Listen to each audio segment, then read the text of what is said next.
এখনকার দিনের ছেলে মেয়েদের চিকেনের প্রতি ভালোবাসা প্রচন্ড। মাছ তারা খাবে না, সব সময় চিকেন খাবো। সকাল থেকে রাত পর্যন্ত তাদের চিকেন দাও, তাতে তাদের খুব ভালো। মাছ তারা একদম খাবে না। তো চিকেনের কি এত পদ আমরা বানাবো?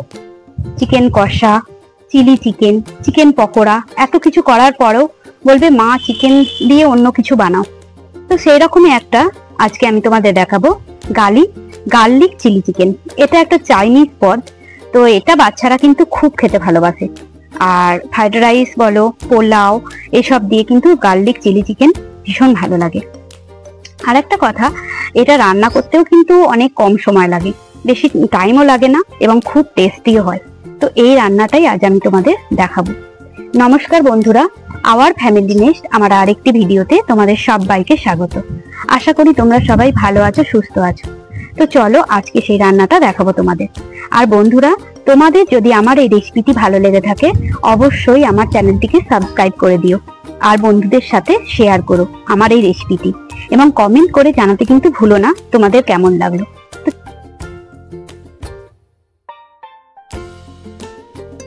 পুত্র বাটার গার্লিক চিকেন, সাথে নিয়েছে পোলাও, নিয়ে বসে পড়েছে। ভীষণ পছন্দের একটা খাবার। তোমাদের নিশ্চয়ই ঘরে এরকম কোনো বাচ্চা আছে যারা এই খাবার খেতে ভালোবাসে।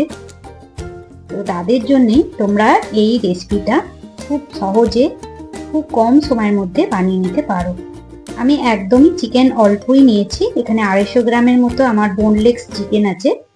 চিকেনটা ভালো করে ধুয়ে পরিষ্কার করে নিয়েছি। এখন আমি চিকেনে দিয়ে দিচ্ছি একটা লেবুর রস।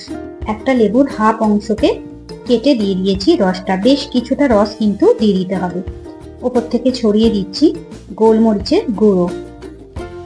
এবার দেব একটু সামান্য পরিমাণে ডার্ক সয়া সস। এটা অপশনাল, দিলে কিন্তু খুব ভালো ফ্লেভারটা আসে। এখন দিলাম আদা, লঙ্কা আর রসুন বাটা। এটা 1 চামচ নিয়েছি আমি। এই সব কিছুকে এখন আমি ভালো করে মিশিয়ে একটা সুন্দর একটা ম্যারিনেশন করে নেব। এবার দিয়ে দিলাম সামান্য উপর থেকে একটু লবণ। লবণটা দিয়েও আরেকটু মাখিয়ে নিচ্ছি। আর একটু সামান্য দিচ্ছি কাশ্মীরি লঙ্কার গুঁড়ো। এটা সাথে সাথে দিলেই ভালো হয়। এবার দিয়ে দেব কর্নফ্লাওয়ারের স্টার্চটা। কর্নফ্লাওয়ারের স্টার্চটা 2 চামচের মতো আমি দিয়েছি। আমি দিতে থাকছি, আমার ছেলে মাখতে থাকছে। তো ও আমাকে মাঝে মাঝে এইভাবে সাহায্য করে। তো ও মাখছে, আমি দিতে থাকছি। তো মাখাটা মোটামুটি হয়ে গেছে, ম্যারিনেশনটা রেডি হয়ে গেছে। এটা আমি 10 মিনিটের জন্য রেস্টে রেখে দেব। 10 মিনিট পরে আমি ফিরে আসছি। এটা ফ্রিজে রাখলে কিন্তু খুবই ভালো। আমি ফ্রিজেই রেখেছিলাম। তো এটা ফ্রিজে রেখে আমি 10 মিনিট পর ফিরে আসছি। গ্যাসে বসিয়ে দিয়েছি একটা ফ্রাইং প্যান। তাতে দিয়েছি 2 থেকে 3 চামচের মতো সাদা তেল। তেলটার উপরে আমি যে চিকেনটা ম্যারিনেশন করে রেখেছিলাম সেটা একটা একটা করে তেলের মধ্যে ভাজতে দিচ্ছি। খুব বেশি ডিপ ফ্রাই আমি কিন্তু করছি না, শ্যালো ফ্রাই করে নিচ্ছি। ডিপ ফ্রাই করার কিন্তু কোনো প্রয়োজন নাই। আর বাড়িতে রান্না করলে কিন্তু শ্যালো ফ্রাই করাই ভালো। এবার আমি একটা ঢাকা দিয়ে দিলাম, কারণ চিকেনটাকে একটু কিন্তু ভালো করে কুক হতে হবে। তার জন্য এইভাবে আমি ঢাকা দিয়ে দিয়েছি। গ্যাসের আঁচটাকে আমি মিডিয়ামে রেখেছিলাম। কোনোভাবে পুড়ে গেলেও চলবে না, অথচ ঠিকঠাক চিকেনটাকে কুক হতে হবে, না হলে কিন্তু খেতে ভালো লাগবে না। তো আমি এখন উল্টে পাল্টে চিকেনগুলো ভালো করে ফ্রাই করে নিচ্ছি। এইভাবে উল্টে পাল্টে ফ্রাই করার জন্য কিন্তু চিকেনগুলো অলরেডি সেদ্ধ হয়ে যায়, কুক হয়ে যায় ঠিকঠাক করে। আর এতে লেবুর রস দেওয়ার জন্য খেতে কিন্তু দারুণ হয়, একটা জুসি ব্যাপারটা থাকে। তো আমি বলবো বন্ধুরা, তোমরা এখানে একটু গন্ধরাজ লেবু ব্যবহার করতে পারো, সেক্ষেত্রে কিন্তু জুসি ভাবটা আরো সুন্দর হয় আর ফ্লেভারটাও কিন্তু দারুণ দেয়। তো এইভাবে ঢাকা দিয়ে 2-1 বার ধরে ঢাকা দিয়ে নেড়ে চেড়ে ভালো করে চিকেনগুলো ফ্রাই করে নিতে হবে। মাঝে মাঝে ঢাকাটা কিন্তু দিয়ে দিতে হবে। ঢাকা খুলে মাঝে মাঝে এইভাবে উল্টে পাল্টে নিতে হবে, না হলে কিন্তু চিকেনগুলো পুড়ে যেতে পারে। কোনোভাবে যেন পুড়ে না যায়, অথচ লক্ষ্য রাখতে হবে চিকেনগুলো ঠিকঠাক যেন ভেতর অব্দি কুক হয়। তার জন্য এইভাবে গ্যাসটাকে একদম মিডিয়ামে রেখে একটু সময় নিয়ে এই কাজটা করতে হবে। এইটাই যা যেটুকু টাইম লাগে, আর কিন্তু এর পরের প্রসেসটা কিন্তু একদমই অল্প টাইম লাগে। এইভাবে মোটামুটি এটা আমার অনেকটাই রেডি হয়ে এসছে। দেখো বেশ একটা গোল্ডেন কালার এসে গেছে চিকেনগুলোর মধ্যে। এইরকম যখন গোল্ডেন কালার এসে যাবে তখন চিকেনগুলো আমি ফ্রাইং প্যান থেকে তুলে নেব। তো এখন আমি চিকেনগুলো ফ্রাইং প্যান থেকে তুলে নিচ্ছি। এইরকম কিন্তু ফ্রাইগুলো হেভি খেতে লাগে, তোমাদের কি বলবো। চায়ের সঙ্গে বলো, সন্ধ্যেবেলা স্ন্যাক্স হিসাবে কিন্তু তোমরা এগুলো সার্ভ করতে পারো, গরম গরম দারুণ খেতে লাগে। তো এখন আমি এগুলো গ্রেভি বানাবো। যেহেতু আমার ছেলে একাই খাবে তার জন্য আমি খুব একটা বেশি করছি না। এখন আমি বাটার দিয়ে দিলাম ফ্রাইং প্যানে। ওই যেটুকু তেল ছিল ওই তেলের ওপরে আমি বাটারটা দিয়ে দিয়েছি, না হলে বাটারটা জ্বলে যাবে।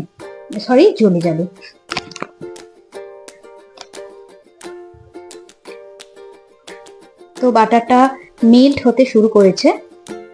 এই সময় আমি ওপর থেকে ছড়িয়ে দিলাম বেশ কিছুটা রসুন কুচি। রসুনের পরিমাণটা কিন্তু একটু বেশি নিতে হবে, কারণ এটা বাটার গার্লিক চিকেন, তো গার্লিকের পরিমাণটা তো বেশি নিতেই হবে।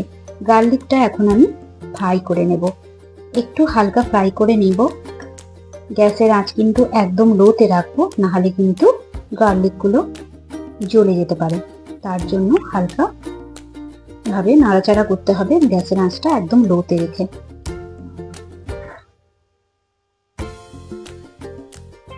যখন এরকম সোনালি কালার হয়ে আসবে তখন আমি উপর থেকে ছড়িয়ে দেব 2 থেকে 3 চামচের মতো ময়দা। ময়দাটা দিয়ে আমি একটু ফ্রাই করব। ময়দাটার কালারটা একটু লালচে হয়ে এলে তখন এতে জল ঢেলে দিতে হবে। দেখো ময়দাটা ক্রমাগত নাড়াচাড়া করে দিতে হবে, থামলে চলবে না। এইভাবে 2-3 মিনিট মতো নাড়াচাড়া করলেই হবে, কিন্তু গ্যাসের আঁচটা অবশ্যই কমিয়ে রাখতে হবে। এখন মোটামুটি এটা যখন লালচে কালার হয়ে আসবে তখন উপর থেকে খুব সাবধানে একটু গরম জল ঢেলে দিতে হবে। তো এটা মোটামুটি আমার হয়ে আসছে। এখন আমি উপর থেকে কিছুটা গরম জল দিয়ে দেবো। এই জলটা 1 বাটি দিলেই যথেষ্ট, খুব বেশি কিন্তু দেয়া যাবে না। মোটামুটি দেখো এটা দেওয়ার পরই কিন্তু একটা গ্রেভি হতে থাকে এবং গাঢ়ত্বটাও বেশি হয়ে যায়, তার জন্য জলটা একটু বেশি নিতে হবে। খুব বেশি না, 1 বাটির মতো দিলেই হবে, ছোট বাটির 1 বাটি, বাস এইটুকু দিলেই হবে। তো মোটামুটি এটা ক্রমাগত নাড়তে শুরু করব, আর এটা ফুটো আসবে এক্ষুনি। এখন আমি ওপর থেকে চিকেনগুলো দিয়ে দিলাম, যে চিকেন ফ্রাইগুলো করে রেখেছিলাম সেগুলো এখন দিয়ে দিচ্ছি। তো ফুট আসা অবধি আমি এখন অপেক্ষা করব। দেখো ফুটতে শুরু করে দিয়েছে। এখন ওপর থেকে লবণ ছড়িয়ে দিচ্ছি, স্বাদ মতো লবণটা দিতে হবে। চিলি ফ্লেক্স ছড়িয়ে দিলাম, ঝালটা যে যার মতো করে দিতে পারো। আমি একটু বেশি করি চিলি ফ্লেক্সটা দিলাম, কারণ একটু ঝাল ঝাল খেতেই আমার ছেলে পছন্দ করে। এখন আমি দিচ্ছি কাশ্মীরি লঙ্কার গুঁড়ো। কাশ্মীরি লঙ্কার গুঁড়োটা দিলে কিন্তু বেশ সুন্দর একটা কালার আসবে। আর এই রান্নাটাতে কিন্তু হলুদ ব্যবহার করা হয় না, তাই আমি হলুদ দিচ্ছি না। তো এইভাবে একটু নাড়াচাড়া করব। এখানে তোমরা ইচ্ছা করলে চিজ দিতে পারো, চিজকে গ্রেট করে দিতে পারো। তো আমি দিয়ে নিব, চিজ দিলে কিন্তু বেশ সুন্দর খেতে হয়। সেক্ষেত্রে বাটার গার্লিক চিজ চিকেন হয়ে যাবে, ভালোই লাগে খেতে। এখন আমি ওপর থেকে ফ্রেশ ধনেপাতা ছড়িয়ে দিলাম। তো বন্ধুরা, তোমাদের যদি আমার এই রেসিপিটি ভালো লেগে থাকে তাহলে অবশ্যই লাইক, সাবস্ক্রাইব এবং শেয়ার করো। আর এতক্ষণ ধরে ধৈর্য ধরে আমার এই রেসিপিটি দেখার জন্য তোমাদের অনেক অনেক ধন্যবাদ। ততক্ষণ পর্যন্ত তোমরা সবাই ভালো থেকো, সুস্থ থেকো। দেখা হচ্ছে অন্য একটা ভিডিও নিয়ে, অন্য একটা রেসিপিতে। আজ তাহলে এই পর্যন্ত, ধন্যবাদ।